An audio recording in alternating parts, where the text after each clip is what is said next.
Bonjour et bienvenue dans ce nouvel entretien qui fait partie de notre toute dernière série des Chroniques Quantum Way, une édition très spéciale consacrée à l'Afrique du Sud. Je me trouve ici à Johannesburg, ou Joburg, comme disent les Sud-Africains, en compagnie du docteur Ella Manga. Bonjour Ella. Bonjour Florence. Je suis ravie de vous voir ici. C'est merveilleux d'être avec vous en personne et dans votre pays. Oui, chez vous. Oui, c'est un très grand moment pour moi de pouvoir m'entretenir avec vous ici. Nous avons beaucoup de choses à aborder, mais commençons par votre livre qui a été traduit en français. Il sortira le 10 mars, donc selon le moment où nos auditeurs écouteront cet entretien, ce sera dans le futur ou bien dans le passé. Je suis vraiment très enthousiaste à l'idée du lancement de ce livre, car je pense que c'est un ouvrage très profond. Il s'intitule Breathe, respire en français. Nous avons choisi de conserver le même titre, car la respiration est essentielle de nos jours, et je ne parle pas seulement du fait d'inspirer et d'expirer, il s'agit aussi de faire une pause, de respirer loin de tout le stress de notre quotidien.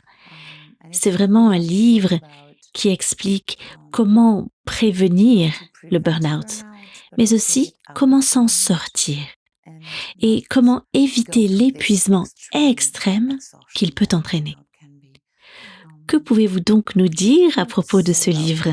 Et peut-être pourriez-vous commencer par nous expliquer pourquoi vous l'avez rédigé et comment vous en êtes venu à le rédiger. J'ai commencé à réfléchir à la notion de burn-out lorsque j'exerçais en tant que praticienne intégrative, juste après avoir quitté mon poste de médecin généraliste. J'adhérais donc à un paradigme holistique. En étant au contact d'un grand nombre de personnes passionnées par le changement dans le monde, de personnes travaillant dans des ONG, des artistes, des entrepreneurs, des dirigeants, j'ai remarqué une tendance intéressante. Tout d'abord, dans l'énergie déployée, qui semblait à première vue très élevée, très exubérante, joyeuse et passionnée, mais j'ai également noté la présence de symptômes physiques très flagrants qui semblaient en contradiction les uns avec les autres. Je me suis donc mise à explorer cette idée d'énergie pleine d'adrénaline et la façon dont elle s'exprime en notre faveur, mais aussi le fait qu'à un certain moment, la capacité du corps à maintenir cet état d'énergie soit submergée, marquant ainsi le début de l'épuisement. De fait, lorsque le système nerveux est surmené et surchargé par un mode de vie trop prolongé et déséquilibré, le corps commence à nous envoyer des signaux pour tenter de se recalibrer. Je me suis donc vraiment intéressée à cette idée d'épuisement, au-delà de sa dimension psychologique, mais aussi pour comprendre comment l'épuisement est lié au système nerveux autonome. Alors, comment définissez-vous le burn-out? En effet, le burn-out professionnel existe bel et bien, mais nous savons désormais que dans de nombreux domaines, nous pouvons souffrir de burn-out, comme c'est le cas pour le burn-out parental. Quelle est donc votre définition du burn-out? C'est intéressant car l'Organisation mondiale de la santé a récemment considéré le burn-out comme une catégorie à part entière, mais uniquement dans le cadre du travail. Et pour moi, cela ne semble pas vraiment élargir et expliquer le phénomène réel du burn-out qui a un impact sur tous les aspects de notre être. Nous ne pouvons pas parler de burn-out uniquement dans le contexte du travail sans tenir compte de son impact sur tous les autres aspects de notre vie familiale, notre vie émotionnelle, nos relations, Nous ne pouvons pas aborder ce sujet sans prendre en compte tous les aspects de notre personnalité, y compris nos systèmes de croyances. Donc pour moi, le burn-out survient lorsque nous nous déconnectons de nos ressources internes et de notre capacité à nous recalibrer et à maintenir un état d'homéostasie. Vous savez, le corps est incroyablement intelligent. Ce système physique, le système psychologique, toute notre constitution sont conçus de manière remarquable et ils sont incroyablement tolérants, autorégulateurs et auto-cicatrisants. Nous nous épuisons donc lorsque, d'une manière ou d'une autre, nous nous sommes déconnectés de cette capacité interne simplement parce que nous sommes allés trop loin ou parce que nous n'avons pas conscience des schémas qui nous éloignent de cette capacité à nous régénérer et à nous recalibrer. L'idée de ce livre est par conséquent, avant toute chose, d'expliquer l'aspect scientifique du burn-out, comment le système nerveux est paramétré, comment comprendre nos symptômes physiques dans le contexte du système nerveux autonome, dans le contexte de notre relation avec ce que nous ressentons et éprouvons émotionnellement, dans le contexte de notre relation avec des systèmes de croyances peut-être inconscients qui guident notre pensée et notre comportement. Il est facile de parler de burn-out si l'on se concentre uniquement sur des facteurs liés au mode de vie, comme le fait de mieux manger ou d'avoir une activité physique. Bien sûr, nous parlons de ces facteurs qui ont leur importance. Néanmoins, au fil du livre, nous examinons 3 aspects de l'intelligence: celle du corps, celle de l'esprit et celle du cœur.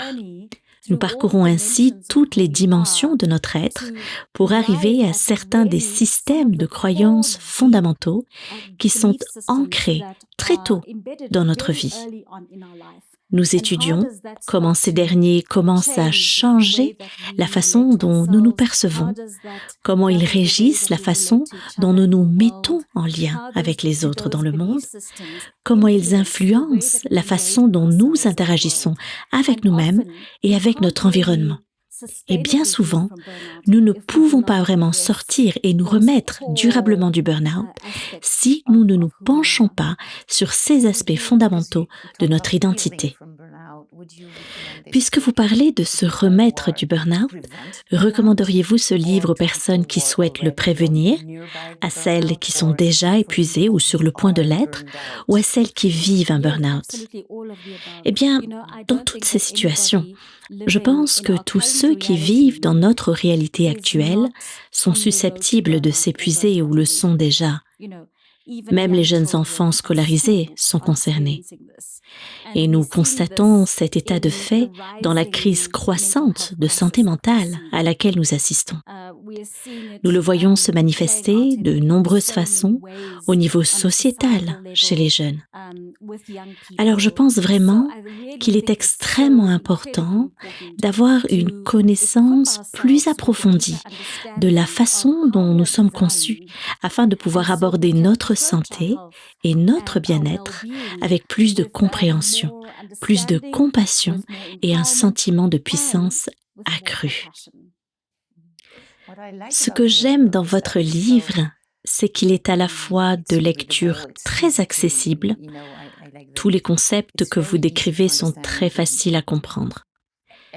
Mais vous donnez également beaucoup d'exemples auxquels les gens peuvent s'identifier, ainsi que de nombreux exercices pratiques. Et c'est donc comme s'il y avait 3 façons de lire ce livre. Oui, c'est exact. Chaque chapitre est basé sur une personne avec laquelle j'ai réellement travaillé. Je pense que lorsque les gens lisent des histoires, ils peuvent s'identifier, d'où l'aspect très humain induit par la narration. Pour moi, c'est un moyen très puissant de se connecter à soi-même, de se connecter aux autres. On commence ainsi avec cette dimension narrative, puis on passe à la compréhension scientifique de ce qui est réellement en train de se jouer et d'une manière très simple, accessible, dans un langage accessible. Puis, Chaque chapitre se conclut par des outils et des conseils très pratiques, un enseignement à retenir, peut-être un petit exercice ou encore un court processus créatif. Donc oui, c'est aussi un peu comme un workbook, un manuel d'exercice. En parlant de narration, vous racontez votre propre histoire personnelle dans le premier chapitre de votre livre et partagez votre expérience de burn-out pendant vos études de médecine. Oui, tout à fait. Et vous vouliez d'abord être danseuse, il me semble, puis écrivaine. Oui, c'est ça. Et puis, finalement, vous êtes devenu médecin. Et avec ce livre, tout semble se combiner, comme si c'était la synthèse de qui vous êtes, de vos espoirs d'adolescente, mais aussi des espoirs de l'adulte que vous êtes aujourd'hui et de tout le travail que vous avez accompli. Oui, tout à fait. Et je suppose que c'est le cadeau que m'a offert le burn-out. En repensant à mon enfance, à la façon dont j'étais enfant et à ce que j'aimais, je me rends compte que j'ai toujours été créative. Je pense que mes études de médecine m'ont vraiment coupé de ma créativité et ça a été difficile. Je pense que nous sommes tous des êtres créatifs, mais parfois nos systèmes éducatifs et nos institutions nous déconnectent de ce que nous sommes intrinsèquement. Et cela finit par être enfoui et enfermé quelque part en nous. Ceci constitue aussi une certaine forme de traumatisme. C'est de l'énergie non transformée. C'est une énergie magnifique, potentielle, mais qui reste quelque part dans le système. Et parfois, le burn-out correspond à une rupture avec d'anciennes façons d'être, laquelle nous amène à réévaluer ce qui est important pour nous. C'est donc pour moi un voyage en continu qui consiste à intégrer tous les aspects de ma personnalité dans le travail que je fais. Je me sens ainsi moins compartimentée ou cloisonnée. Et c'est bien là ce que je mets en œuvre constamment, simplement pour apporter davantage de moi-même dans chaque espace dans lequel je m'investis. J'aimerais lire une citation qui fait écho à ce que vous venez de dire. Je vais essayer de la trouver. Ah, ça y est, voilà. Donc, voici ce que vous écrivez. Le burn-out peut être un catalyseur de croissance et de changement, ainsi qu'une occasion de créer une vie authentiquement énergisante et significative. Mais je trouve que c'est difficile à dire. Nous en parlions juste avant cet entretien. Il est évident que lorsque nous nous en sortons, si tant est que nous y parvenions, nous retrouvons une partie de notre énergie. Mais c'est difficile à dire à quelqu'un qui est en burn-out et qui a le sentiment qu'il ne s'en sortira jamais. Alors, que pourriez-vous dire à ce propos, à la fois sur ce que vous affirmez, pour reprendre vos mots concernant votre histoire personnelle, je ne serais pas là si je n'avais pas traversé un burn-out, mais aussi s'agissant du discours à tenir aux personnes qui se trouvent dans ce gouffre profond et sombre. Oui, je pense que vous avez raison, Florence. Lorsque nous sommes en pleine crise, nous avons souvent du mal à envisager qu'une issue soit possible. Nous sommes alors désespérés et parfois en deuil, car nous perdons une idée, nous perdons en quelque sorte un sentiment d'identité. Le deuil peut également être une invitation à capituler, car il n'y a plus rien à quoi se raccrocher. Et si nous pouvons nous permettre de capituler, tout en sachant que nous sommes soutenus, eh bien nous nous sentons plus en sécurité pour accepter ce processus.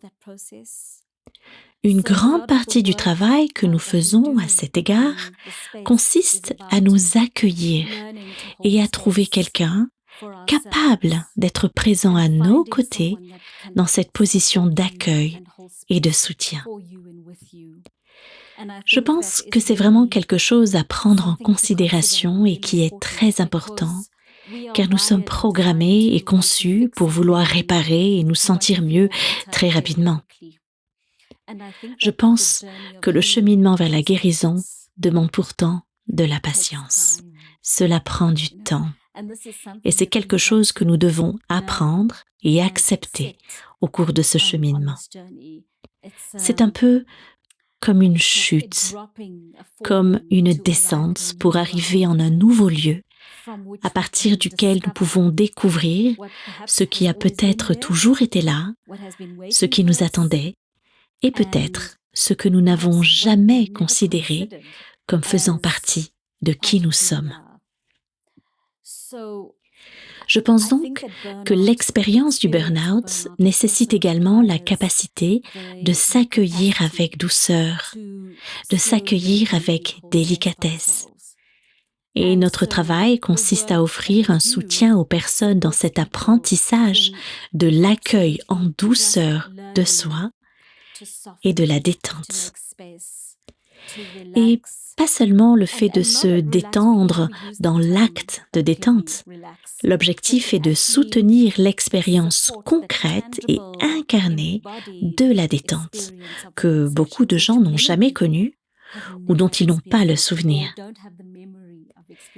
Ainsi, grâce à des exercices de respiration consciente et à des pratiques incarnées, nous apportons un soutien au système nerveux pour retrouver un état de sécurité, et ceci doit être entretenu dans le temps.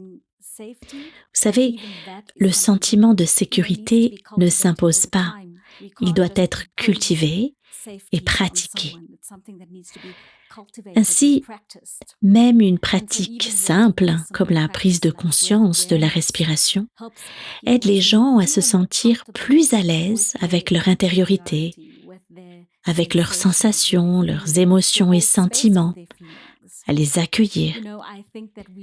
Je pense que nous sommes terrifiés par les émotions et nous les regroupons sous des termes génériques comme l'anxiété. Ainsi, toutes nos émotions se retrouvent classées dans cette catégorie, mais lorsque nous pouvons identifier les émotions fondamentales, la façon dont nous les ressentons dans notre corps et le rôle qu'elles jouent, alors nous pouvons récupérer un sentiment de puissance. Quand nous commençons à établir une relation avec notre propre respiration, qui est toujours là, qui a toujours été là, c'est une étape de franchie. Et ce que j'aime vraiment dans le travail sur la respiration, c'est qu'il nous fait sortir de l'espace mental qui peut souvent perpétuer les récits que nous racontons sur nous-mêmes, pour nous plonger dans un état incarné auquel nous sommes prédisposés. Le corps connaît cet état et aspire à s'y trouver. Et lorsque nous commençons à mettre en place des actions très simples, il est incroyable de voir comment le reste du système suit. L'un de mes mentors et professeurs, le docteur Bernard Brum, a dit quelque chose qui m'a vraiment soutenue dans mon travail personnel et dans mon travail avec mes patients, à savoir que nous n'avons pas besoin de combler tous les trous. Lorsque nous sommes en état d'épuisement, nous sommes parfois tellement submergés par tout ce que nous percevons de déplaisant que nous pensons devoir trouver des solutions pour chaque symptôme nous affectant. Et pourtant, à mesure que nous parvenons tout simplement à créer les conditions propices à la guérison, le reste se met en place, car nous sommes un système interconnecté. J'ai tellement de questions qui me viennent à l'esprit qu'il me faut mettre de l'ordre dans ma tête. Donc voici une de ces questions. Lorsque je vous ai écouté et que j'ai lu votre livre, j'en ai ressenti la portée universelle. Néanmoins, il y a aussi le contexte sud-africain, car vous l'avez rédigé ici.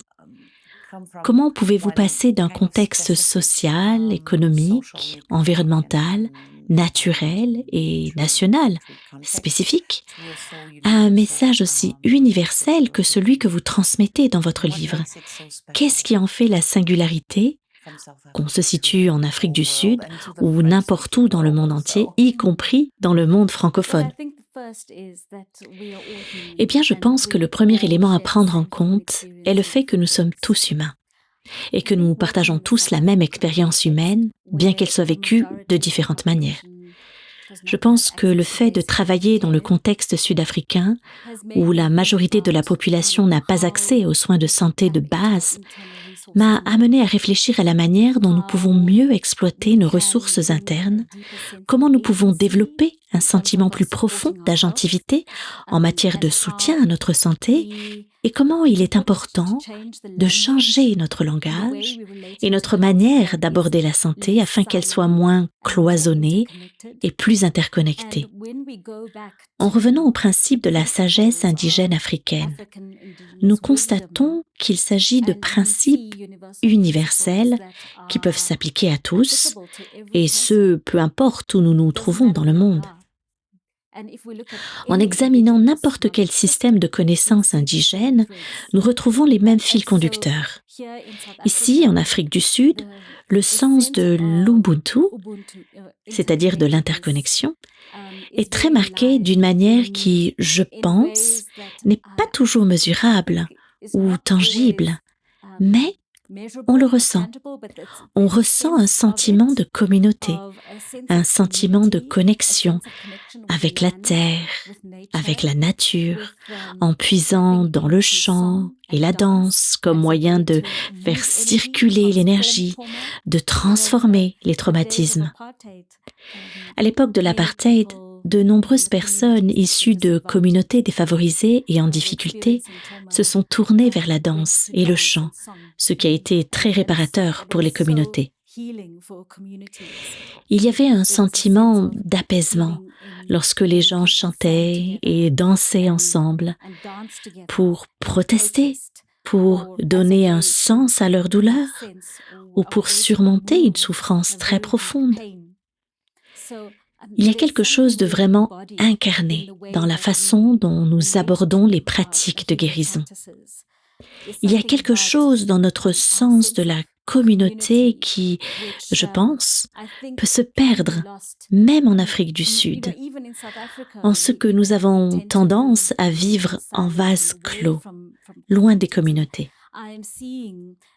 Je constate de plus en plus les limites du travail individuel et le pouvoir des espaces collectifs, le pouvoir de la narration collective, le pouvoir de simplement s'asseoir ensemble et d'écouter les histoires des autres, le pouvoir de la musique, des percussions et de la danse.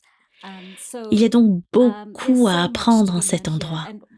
On trouve ici un sentiment d'intimité avec la terre que je n'ai jamais connu ailleurs dans le monde. Et lorsque nous sommes aussi proches de la terre nous enseigne, la nature nous enseigne, parce que nous en faisons partie. Quand on pense à l'Afrique du Sud, de manière générale, deux mots viennent à l'esprit, et vous les avez mentionnés tout à l'heure. Il s'agit de l'apartheid et de la nature. Cette nature est époustouflante. Après avoir passé un peu plus d'une semaine ici, je peux vraiment ressentir l'énergie qu'on peut y puiser. Et je pense vraiment saisir cet aspect-là, l'importance du lien avec la nature. Mais vous avez également mentionné l'apartheid, car c'est un sujet central en Afrique du Sud. Et si je me souviens bien, vous avez fait vos études de médecine juste à la fin de cette période. Alors, comment cela s'est-il passé pour vous et comment avez-vous concilié les deux? Comment pouvons-nous concilier ces deux aspects, cette histoire traumatisante qui perdure et ces blessures qui sont toujours présentes? Nous pouvons les ressentir. Je pense que la question des traumatismes est particulièrement présente en Afrique du Sud et nous ne pouvons pas l'ignorer. Cependant, je pense que dans la quête de solutions à nos problèmes de santé et à nos problèmes socio-économiques, nous ne nous penchons toujours pas sur les question fondamentale qui se pose en termes de fonctionnement des gouvernements et des systèmes. Vous savez, je crois qu'il est indispensable de nous attaquer aux causes profondes de certains comportements. Et il est indispensable que les dirigeants assument la responsabilité de leur propre traumatisme. Car tant de personnes que nous connaissons ont vécu des traumatismes indescriptibles dans ce pays et dans beaucoup d'autres. Ceci dit, il me semble que la manière dont nous avons abordé le sujet n'est pas encore assez approfondie. Mais il est possible de montrer l'exemple au reste du monde. Et c'est en partie pour cela que j'ai rédigé ce livre, afin d'exploiter les richesses dont nous disposons dans ce pays, la sagesse dont nous disposons dans ce pays, la puissance de la nature dont nous disposons dans ce pays, et afin d'apprendre de notre passé et de mettre à profit les incroyables ressources dont nous disposons ici, s'agissant des personnes et des cœurs. Je pense qu'il y a beaucoup à apprendre ici, à commencer par la manière dont nous avons géré la fin de l'apartheid. Comment nous avons réussi à montrer ce que pouvait signifier la guérison.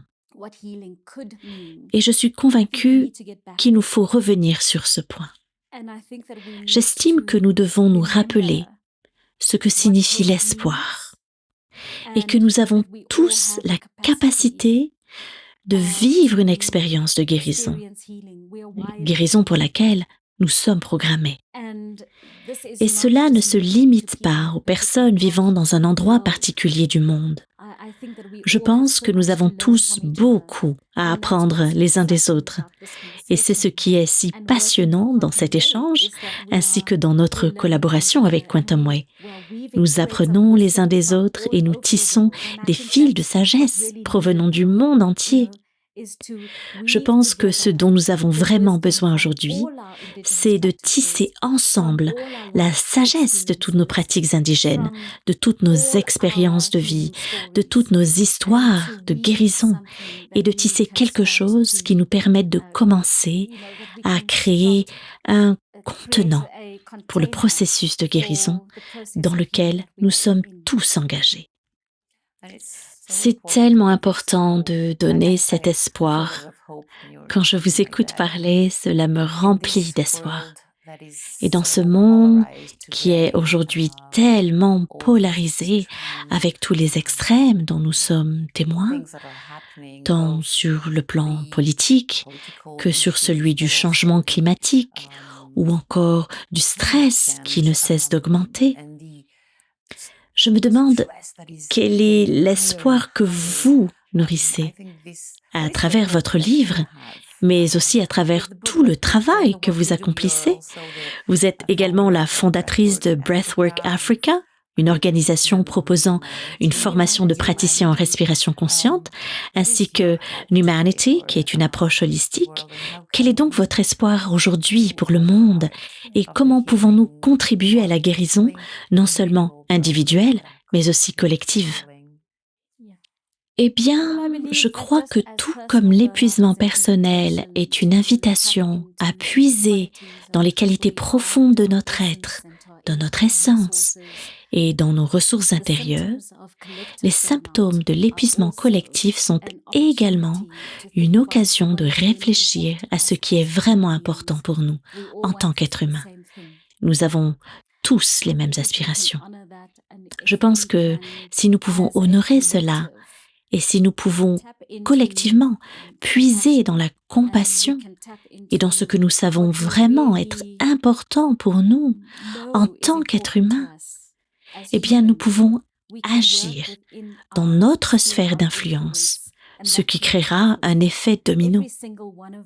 Chacun d'entre nous possède une sphère d'influence, qu'il s'agisse d'un ami, de notre lieu de travail, de notre équipe, ou simplement de notre famille Lorsque nous assumons la responsabilité de ce que signifie la guérison pour chacun d'entre nous, sachant que ces significations varient en fonction des personnes, cela engendre cet effet domino, lequel crée un changement quantique. Il est vrai que le sentiment de désespoir peut nous envahir, et nous pouvons penser que, quoi que nous fassions, cela ne change rien. Mais nous ne mesurons pas à quel point un petit mot, un petit geste peut faire une énorme différence dans la vie de quelqu'un d'autre. Je suis de fait convaincue qu'il est important que nous gardions tous à l'esprit la sphère, le cercle, la constellation dans laquelle nous pouvons agir. Mais cela exige que nous ayons le courage et la compassion nécessaires pour nous accueillir nous-mêmes et les uns les autres. À la fin du livre, vous rendez hommage à cette idée de reconnaissance, à la gratitude. Et je tiens vraiment à vous remercier pour cette conversation que nous avons eue ensemble. Je vous invite à partager avec nous, si vous le souhaitez, un sujet de reconnaissance. Eh bien, je suis vraiment reconnaissante pour cet échange aujourd'hui, reconnaissante du fait que vous ayez été touchée par un aspect de mon travail et par mes écrits, et que vous ayez décidé de traduire mon ouvrage en français, ce qui est absolument formidable. Je n'aurais jamais imaginé que cela puisse être le cas. Je vous suis vraiment très reconnaissante, à vous et à Quantum Way. J'espère sincèrement que ce livre touchera le cœur des lecteurs dans les mains desquels il se trouvera. Merci Ella. Et pour ceux qui ne se sont pas encore procuré le livre Breathe, Respire d'Ella Manga, courez vite chez votre libraire. Merci à tous. Ella Manga. Thank you.